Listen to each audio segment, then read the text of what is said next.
Shalom, selamat pagi Bapak Ibu Saudara yang dikasihi Tuhan. Sebelum kita menjalani setiap aktivitas kita hari ini, kita akan membaca dan merenungkan firman Tuhan. Karena itu, marilah kita berdoa. Bapa di dalam sorga, kami bersyukur kemurahan Tuhan, kasih Tuhan bagi kami sekalian. Saat ini kami akan membaca dan merenungkan firman-Mu.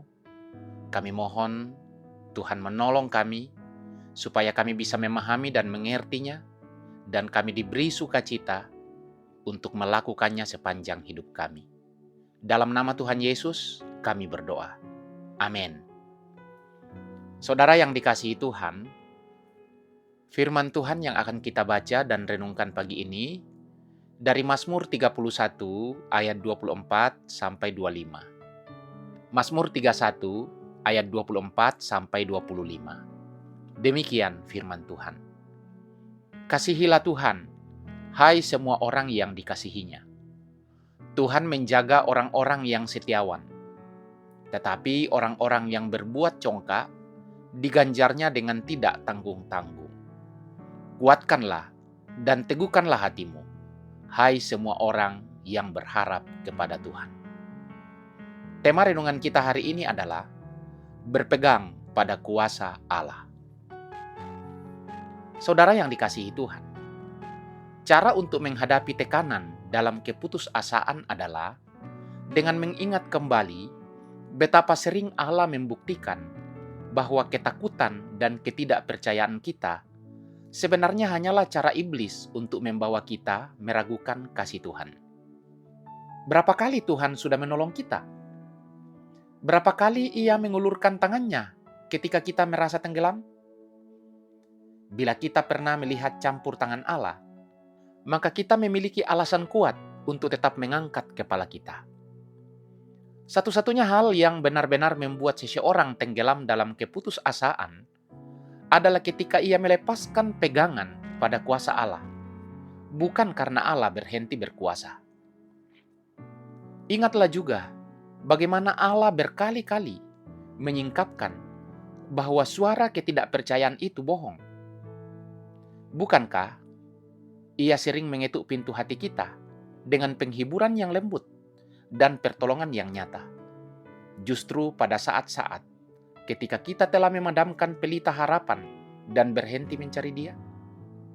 Hizkia pun pernah sampai pada kesimpulan bahwa tidak ada lagi harapan, bahwa masalahnya tidak mungkin ditolong. Mungkin kita juga pernah melalui malam gelap yang panjang, seperti tidak ada lagi fajar, seperti semua pintu tertutup. Namun dalam momen seperti itu, Allah datang membawa kejutan rahmat yang manis, sesuatu yang sama sekali tidak kita duga. Dan ketika pertolongan itu datang, bukankah terbukti bahwa semua pikiran putus asa itu hanyalah kebohongan? Jika begitu, mengapa kita terus membiarkan diri kita ditakut-takuti oleh pikiran yang sudah berulang kali Allah buktikan tidak benar? Saudara yang dikasihi Tuhan, berhentilah memberi makan harapan-harapan kita dengan bangkai-bangkai ketakutan yang sudah Allah matikan. Ingatlah juga, bahkan ketika kita menyerah dalam penderitaan, rahmat Allah tetap bekerja secara diam-diam untuk melepaskan kita. Daud berkata dalam Mazmur 31 ayat 23, "Aku menyangka dalam kebingunganku, aku telah terbuang dari hadapan matamu. Tetapi sesungguhnya Engkau mendengarkan suara permohonanku ketika aku berteriak kepadamu minta tolong." Seolah Daud berkata, "Aku berdoa dengan iman yang begitu kecil, sampai-sampai perkataanku sendiri membatalkan doaku. Aku menganggap tidak ada harapan lagi. Tetapi Allah mengampuni ketergesaan hatiku dan memberiku rahmat yang tidak berani kuharapkan." Pengalaman Daud ini bukan hanya untuk dirinya. Itu menjadi kekuatan bagi setiap anak Tuhan yang hatinya goyah. Kuatkanlah dan teguhkanlah hatimu, hai semua orang yang berharap kepada Tuhan. Amin. Marilah kita berdoa. Bapa di dalam sorga, kami bersyukur atas firman. Kuatkanlah kami, teguhkanlah kami dalam mengiring Tuhan hari lepas hari. Sertailah kami sepanjang hari ini, dan dengar kami berdoa dalam nama Tuhan Yesus. Amin.